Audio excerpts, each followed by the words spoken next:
उन cooperative banks को जिन्होंने अपना अच्छा व्यवसाय किया है, उन सभी को यहां पे सम्मानित करवाया है। एक अच्छी पहल है और अच्छा होता कि उनको 1-2 मिनट उनके भाषण यहां पर उनकी सक्सेस स्टोरी पर भी होने चाहिए थे, जिससे अन्य लोग भी उस दिशा में कार्य करते हुए, क्योंकि उनके जीवन की सक्सेस स्टोरी इस पूरी कहानी को एक नई गति दे सकता है, एक नई ऊंचाई दे सकता है। उन्होंने जमीनी धरातल पर, आपने देखा होगा, कसिया मिल्क प्रोड्यूसर, दिव्यांग जनों का मिल्क कलेक्शन का एक प्रोड्यूसर है ग्रामीण क्षेत्र में। अलग विषय है कि कसिया हमारे कृषि मंत्री जी का क्षेत्र रहा है, वो भी उनको नहीं पहचान पा रहे थे। मैंने कहा ये आपके क्षेत्र का, मैं वही परिचय करा रहा था। अगर मंच पर उनको उनकी सक्सेस स्टोरी के लिए कि दिव्यांग जनों को थोड़ा सा प्लेटफॉर्म मिले, हमारे अन्नदाता किसानों को, प्रगतिशील किसानों को, एमएसएमई सेक्टर में कार्य करने वाले कारीगर और हस्तशिल्पियों को, सहकारिता के प्रति रुचि रखने वाले हमारे जितने भी उस क्षेत्र के योद्धा हैं, इनको थोड़ा भी हम प्रोत्साहित करें तो एक अच्छी प्रोग्रेस हम कर सकते हैं। और उनकी सक्सेस स्टोरी आज यहां पे जब मुझे अपने दोनों वरिष्ठ साथियों, कृषि मंत्री जी के साथ में और वित्त मंत्री जी के साथ में उन्हें सम्मानित करने का अवसर प्राप्त हो रहा था, मैं उनसे यही पूछ रहा था, कितना आपका टर्नओवर है, कितना आप कमा पाते हैं। और सभी का बहुत एक अच्छा कार्य उन लोगों ने किया है। हमें इस बारे में थोड़ा ध्यान रखना होगा कि सरकार की नीयत साफ है। आपने देखा होगा, अगर हम पूरे देश के परिप्रेक्ष्य में सोचते हैं, आज भारत दुनिया की तीसरी बड़ी अर्थव्यवस्था के रूप में अपने आप को स्थापित कर रहा है। पहली बार देश के अंदर आजादी के बाद कोऑपरेटिव एक मंत्रालय के रूप में कार्य कर रहा है। एफपीओस को हर एक स्तर पर प्रोत्साहन मिल रहा है। महिला स्वयंसेवी समूह को आपने अभी देखा होगा, इस बार के यूनियन बजट में लखपति दीदी को सी मार्ट के रूप में अब उनके ग्रामीण क्षेत्र में जो भी प्रोडक्ट उनके द्वारा वहां तैयार किया जाता है, उसको मार्केट से लिंक करने के लिए सी मार्ट की स्थापना की जाएगी। यह भी आज इस बार के यूनियन बजट में प्रधानमंत्री जी की प्रेरणा से केंद्रीय वित्त मंत्री जी ने घोषित किया है। अनेक प्रोत्साहन इस दिशा में प्रारंभ हुए हैं और परिणाम है कि थोड़ा सा गाइड और मार्गदर्शन प्राप्त हुआ तो ये सभी सेक्टर तेजी के साथ आगे बढ़ रहे हैं। और उसी का परिणाम है कि आज भारत दुनिया के अंदर तीसरी बड़ी अर्थव्यवस्था के रूप में अपने आप को स्थापित करने में सफल हुआ है। बहनों और भाइयों, यही प्रोग्रेस की स्थिति देश की सबसे बड़ी आबादी के राज्य का है। हमें याद करना होगा, यह प्रकृति और परमात्मा की विशेष अनुकंपा है कि जो नियम देश के अंदर, दुनिया के अंदर भारत पे लागू होते हैं, वही चीज भारत में यूपी पे लागू होते हैं। एकदम वही परिस्थितियां हैं, वही परिस्थितियां हैं। 17 के पहले यूपी की स्थिति क्या थी, कहां थे हम? न विकास था, न रोजगार था। प्रदेश के अंदर कोऑपरेटिव सेक्टर में वे लोग हावी थे जो जहां का सबसे बड़ा माफिया था वो उसमें हावी था। कोऑपरेटिव सेक्टर चौपट। 16 जिला सहकारी बैंक, रिजर्व बैंक ने उन्हें डिफॉल्टर घोषित कर दिया था और बंदी का आदेश कर दिया था। और आज ये 16 में से 15 प्रॉफिट में आ गए हैं, 16वें को भी प्रॉफिट में लाया जा रहा है। टैक्स की संख्या बढ़ी है, हमने उनके टर्नओवर को बढ़ाया है, उनकी क्रेडिट की सीमा को बढ़ाया है और खाद्य वितरण के कार्य के लिए सहकारिता विभाग ने थोड़ा मैन पावर की शॉर्टेज की है, लेकिन उसको पूरा भर देते तो देश के अंदर सबसे अच्छा फर्टिलाइजर वितरण का काम उत्तर प्रदेश के अंदर हुआ है और होता है। कृषि और सहकारिता मिलकर के उस कार्य को कैसे आगे बढ़ाए, थोड़ा सा प्रयास हुआ, आज वही सहकारिता फिर से एक नए आंदोलन अभियान के रूप में आगे बढ़ चुका है।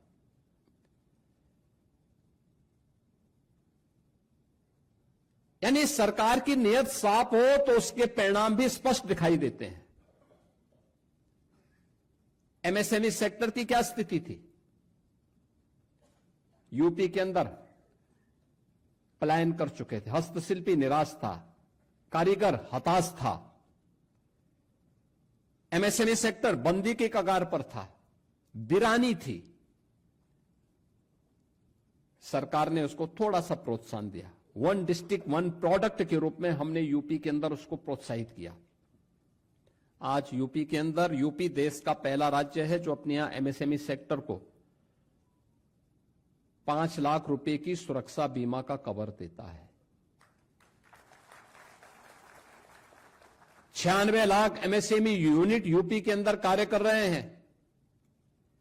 3 करोड़ परिवार आजीविका के लिए इसी सेक्टर पर निर्भर कर रहा है, क्योंकि यह तब संभव हो पाया जब सरकार ने उसकी ब्रांडिंग की 1 डिस्ट्रिक्ट 1 प्रोडक्ट के रूप में, उसको टेक्नोलॉजी के साथ जोड़ा,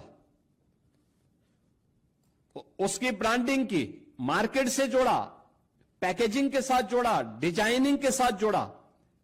आज परिणाम है हम सबके सामने। इस एक्सपोर्ट के बाद हमारे वित्त मंत्री भी कर रहे थे, कुल 84,000 करोड़ का यहां से यूपी के अंदर कुल एक्सपोर्ट होता था। आज इसकी संख्या बढ़ करके 1,86,000 करोड़ का हो चुका है। पूरे देश के अंदर ये अपने आप में एक ब्रांड बन चुका है। आदरणीय प्रधानमंत्री जी दुनिया के अंदर जाते हैं तो एमएसएमई से जुड़े हुए, 1 डिस्ट्रिक्ट 1 प्रोडक्ट से जुड़े हुए किसी प्रोडक्ट को ही दुनिया के राष्ट्राध्यक्षों को गिफ्ट के रूप में देते हैं। बहनों और भाइयों,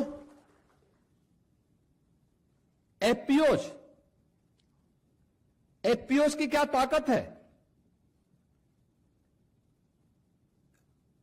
हम लोगों ने पिछले 4-5 वर्षों से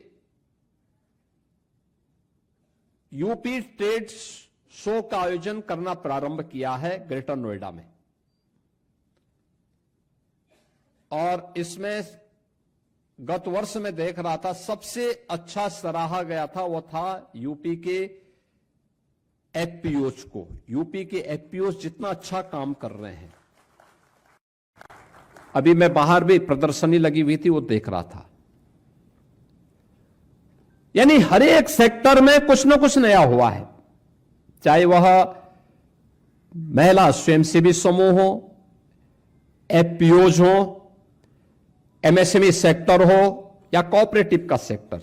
हर एक सेक्टर की जो संभावनाएं थी उन संभावनाओं को आज एक नई उड़ान मिली है। और हमारा मानना है, अभी मैंने पिछले दिनों स्टेट लेवल बैंकर्स कमेटी की बैठक भी की थी। आज से 8-9 वर्ष पहले यूपी के अंदर जो हमारा क्रेडिट डेबिट रेशियो था, सीडी रेशियो था, यह मात्र 43% था। आज ये बढ़कर के 61% हुआ है और मैंने टारगेट दिया है कि इसको हर हाल में इस वित्तीय वर्ष यानी 31 मार्च तक 62% पहुंचाना है और 26-27 वित्तीय वर्ष के लिए इसका टारगेट 65% का भी दे दिया कि 65% तक इसको लेके जाना है। मैंने 2025 में जब एसएलबीसी की बैठक की थी तब यह 56% था, और उस समय जब मैं देख रहा था तो उस समय हमारे 7 जनपद ऐसे थे जहां पे 40% का सीडी रेशियो था। उनमें प्रयागराज भी था, अयोध्या भी था। और मुझे बताते हुए प्रसन्नता है कि प्रयागराज और अयोध्या 40% से ऊपर में आ चुका है। एस्पिरेशनल डिस्ट्रिक्ट हमारे अब 40% से ऊपर आ चुके हैं। केवल 3-4 जनपद हैं जो 40% से नीचे हैं, उसमें भी हम तेजी के साथ कार्य करने जा रहे हैं। और मैंने बैंकर्स से इस बारे में अपील की थी कि वे थोड़ा शर्तों को रिलैक्स करें, सपोर्ट करें, एक पॉजिटिव भाव आना चाहिए। लेकिन यह तभी हो पाएगा, सेमिनार का मतलब अच्छा है, उद्घाटन सत्र आपने किया, छोटे छोटे समूह बनाकर ट्रेनिंग दीजिए एफपीओज को, किस सेक्टर में वो काम करना चाहता है, मास्टर ट्रेनर तैयार करके उनको ट्रेनिंग और फिर बैंक से उसका लिंक कर दिया जाए। लोन कम करें, हमने किया है उत्तर प्रदेश के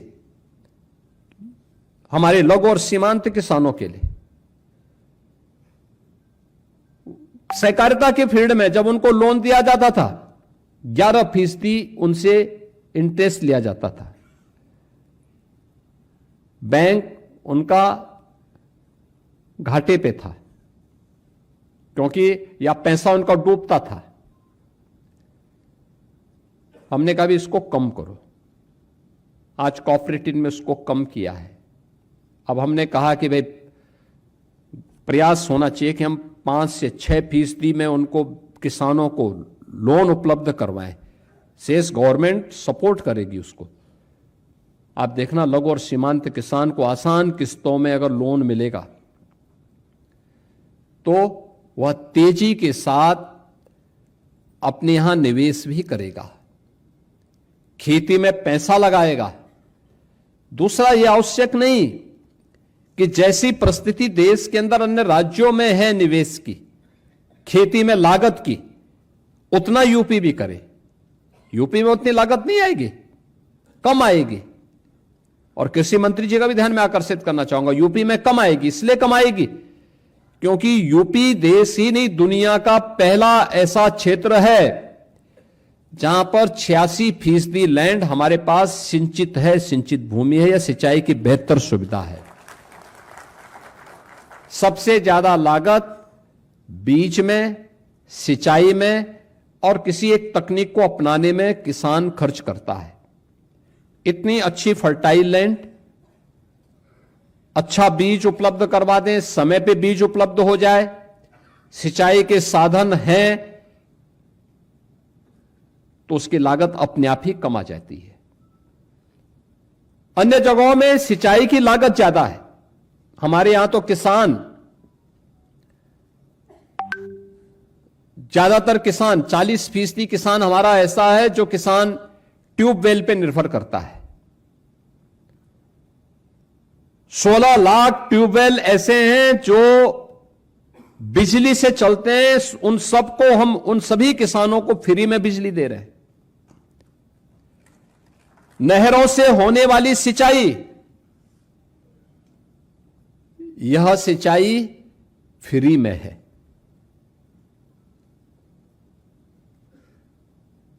यानी हम ज्यादातर फ्री में देते हैं और इसके साथ ही लगभग 1 लाख किसानों को सोलर पैनल भी दे रखे हैं। मैंने वित्त मंत्री से कहा है कि भाई प्रयास करना चाहिए कि हम इन सभी किसानों को जो ट्यूबवेल से सिंचाई करते हैं, इनको अगर सोलर पैनल दे दें और सोलर पैनल के माध्यम से कोई एक अच्छी व्यवस्था आगे बढ़ा दें तो उनको भी आसान होगा और गवर्नमेंट को भी आसानी होगी। हमें उस दिशा में प्रयास करना चाहिए। ट्रेनिंग के कार्यक्रम को जोड़ना पड़ेगा छोटे छोटे स्तर पर।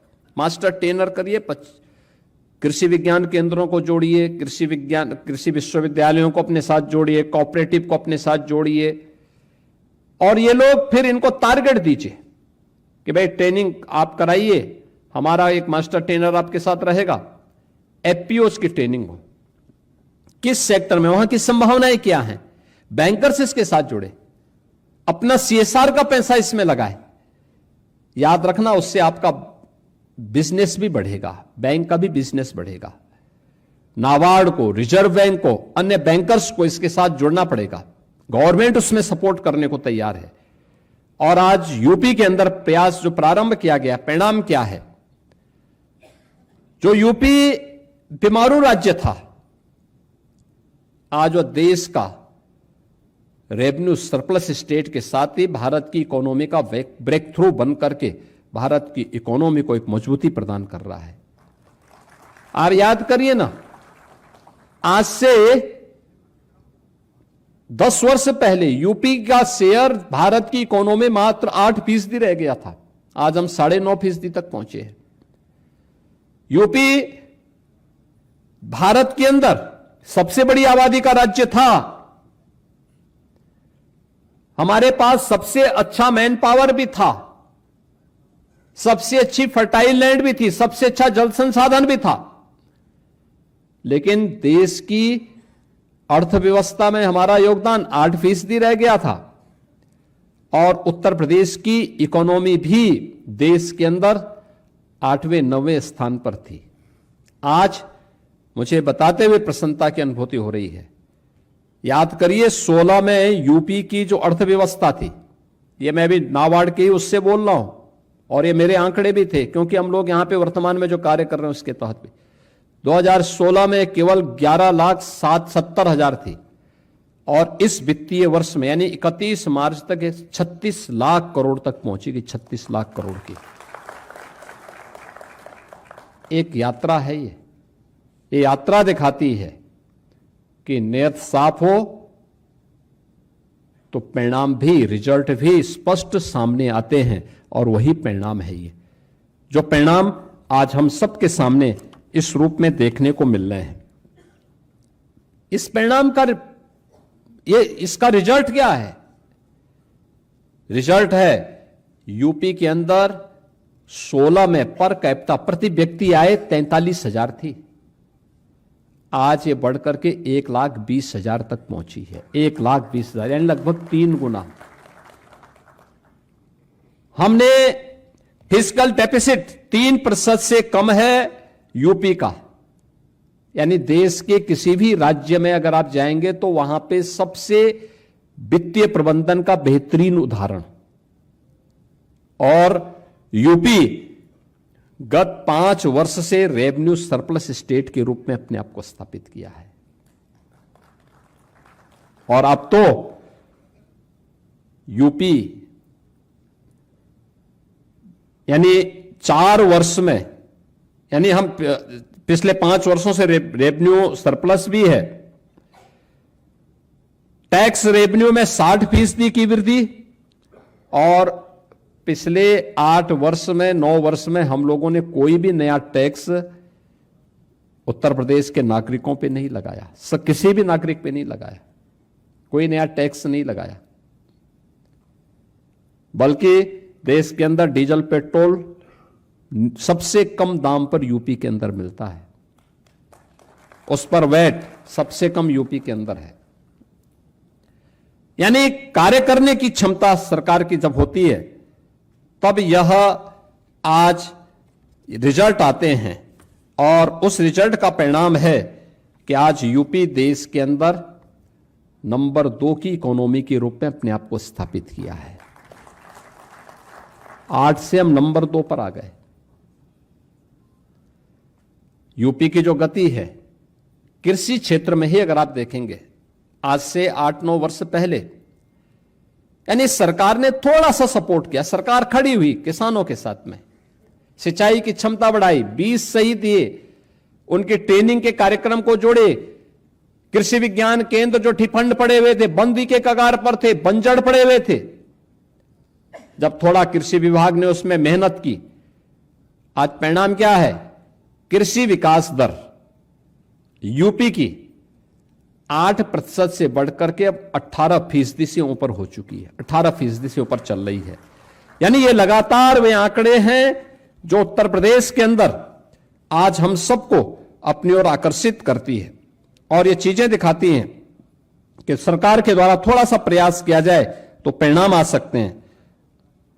हमारा जो मानना है कि 26-27 के लिए जो हमारा 3 लाख करोड़ रुपए का कृषि ऋण है, यह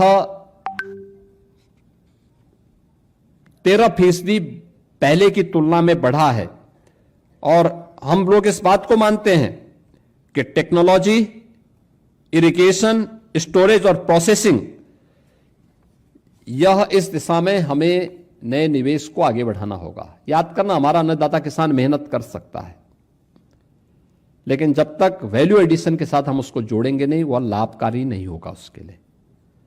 एमएसपी यानी 1.5 गुना लागत का 1.5 गुना दाम, तो उसको एमएसपी के माध्यम से गारंटी मिल सकती है, लेकिन उसको ज्यादा मुनाफा कमाना है तो वैल्यू एडिशन के साथ उसको जोड़ना पड़ेगा। एफपीओज उसमें बड़ी भूमिका का निर्वहन कर सकते हैं, ज्यादा मुनाफा उसको दे सकते हैं। 17 के पहले यही बीमारी थी यूपी के अंदर। एक तो शासन की योजना का लाभ सीधे किसान को नहीं मिलता था, इसका लाभ बिचौलिया लेते थे। आज हम सीधे पैसा किसान के खाते में डाल रहे हैं, किसान को उपलब्ध करवा रहे हैं, और इसलिए इस दिशा में हम लोगों को नए प्रयास को आगे बढ़ाने की आवश्यकता है। एमएसपी हम सीधे अब डीबीटी के माध्यम से अन्नदाता किसान के खाते में डाल रहे हैं। यूपी ने इस दिशा में जो प्रयास प्रारंभ किए हैं, मुझे लगता है कि हमें एक्सपोर्ट की दिशा में आज देश के अंदर यूपी ने खाद्यान्न के लक्ष्य को बेहतरीन दिशा में आगे बढ़ाया है। यानी अगर कृषि योग्य भूमि देश के अंदर देखेंगे तो यूपी के पास भारत की आबादी का 17% यूपी में निवास करता है, लेकिन कृषि योग्य भूमि मात्र 11% है। लेकिन खाद्यान्न उत्पादन यूपी के अंदर हमारा अन्नदाता किसान भारत के कुल खाद्यान्न उत्पादन का 21% से अधिक उत्पादन के लिए अकेले यूपी कर रहा है, उत्तर प्रदेश कर रहा है। और ये 21% जो अन्नदाता किसान पैदा कर रहा है, इसको वैल्यू एडिशन के साथ जोड़ना, जो खाद्यान्न पैदा हो रहा है इस खाद्यान्न को एक्सपोर्ट के योग्य बनाना। ग्लोबल मार्केट की डिमांड क्या है, कैसे, क्या क्वालिटी चाहिए। स्वाभाविक रूप से फर्टिलाइजर, केमिकल, पेस्टिसाइड की मात्रा न्यूनतम हो, उसको न्यूनतम करने की दिशा में नेचुरल फार्मिंग एक नया विकल्प आपके सामने है। जिन किसानों ने किया है अच्छी प्रोग्रेस की, लागत कम हुई है उनकी, 12 से 15 हजार की बचत पर एकड़ में हुई है, उस दिशा में हमें प्रयास करना होगा। तकनीक कैसे इसमें आगे एक बड़ी भूमिका का निर्वहन कर सकती है। हमने इस बार देखा है डीएसआर पद्धति से धान पैदा करने वाले किसानों ने 2.5 गुना अधिक मुनाफा कमाया है, अधिक पैदावार उनके खेतों में हुई है। लागत कम हुई है लेकिन पैदावार ज्यादा हुई है, और लागत कम प्रोडक्शन ज्यादा, जब ज्यादा होगी किसान अपने आप उससे मुनाफा कमाएगा। आप गन्ना किसानों को देखें ना, प्रदेश के अंदर क्या स्थिति थी। सन 2000 से 2017 के बीच में गन्ना किसानों को कुल 2,14,000 करोड़ का भुगतान हुआ है 17 वर्षों में, 2,14,000 करोड़ का। और 17 से लेकर के 25 के बीच में, इन 9 वर्षों में, यानी 8-9 वर्षों में हम लोगों ने 3 लाख करोड़ अन्नदाता किसान के खाते में, गन्ना किसानों के खाते में सीधे पैसा दिया है। यानी 17 वर्ष में जितना नहीं हुआ उसके आधे वर्ष में उससे भी हम लोगों ने 86,000 करोड़ अधिक किसान के खाते में भेजा है पैसा। आज 1 कुंटल कम 400 रुपया अन्नदाता किसान को दे रहे हैं, गन्ना किसान को दे रहे हैं।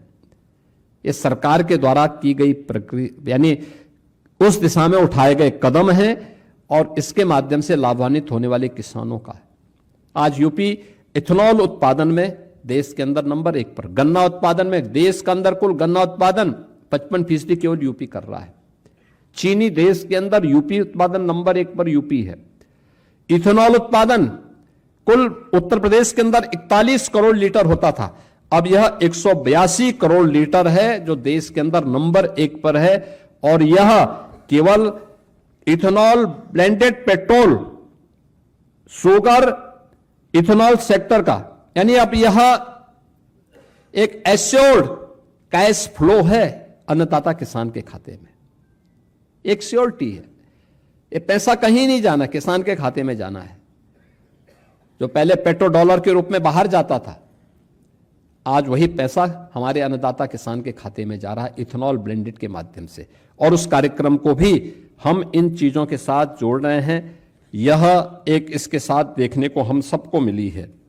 हम लोगों को इस दिशा में कार्य करना होगा। डिजिटल गवर्नेंस में ई-केसीसी पोर्टल में ऋण स्वीकृति का समय ये काफी कम हो चुका है। यानी जो पहले 3-4 सप्ताह लगता था, जो घट करके, याद करो ना, पहले किसान जाता था और इसके माध्यम से जब वह केसीसी के माध्यम से ऋण लेने का प्रयास करता था तो उसमें कम से कम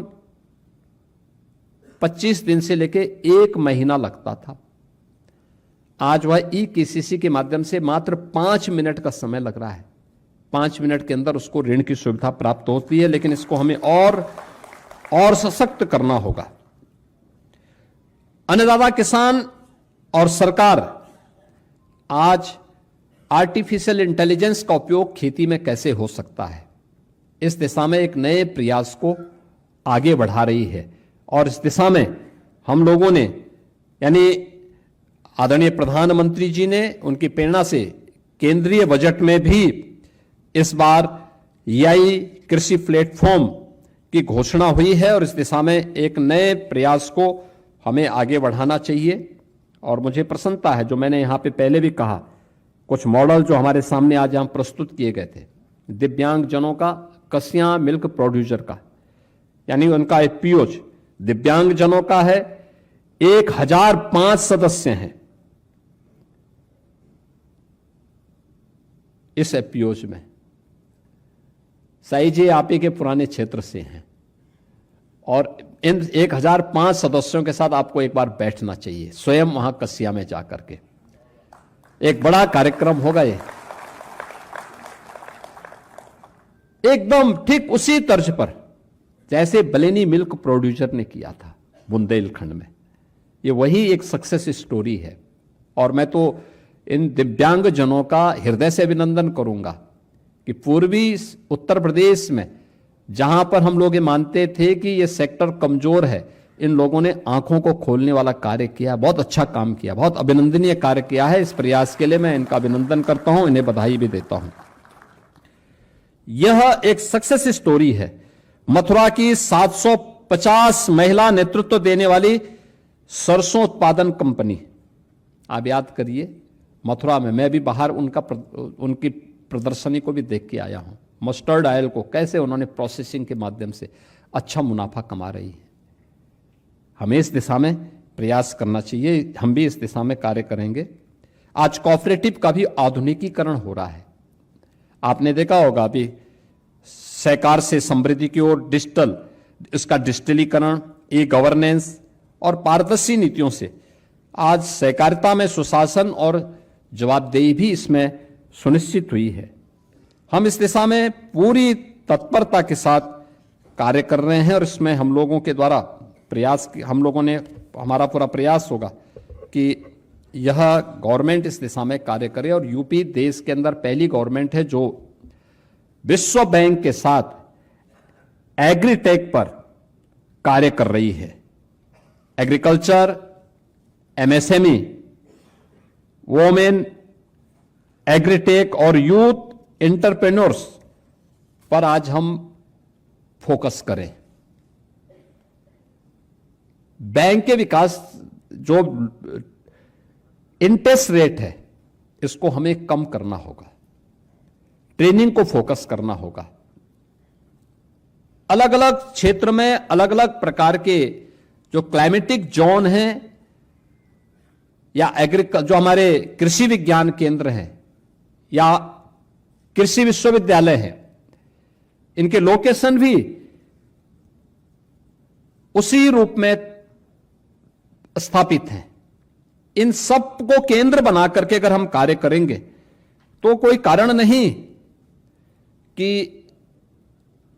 आज का जो एक क्रेडिट सेमिनार है, आदरणीय प्रधानमंत्री जी के विजन के अनुरूप 2027 में भारत को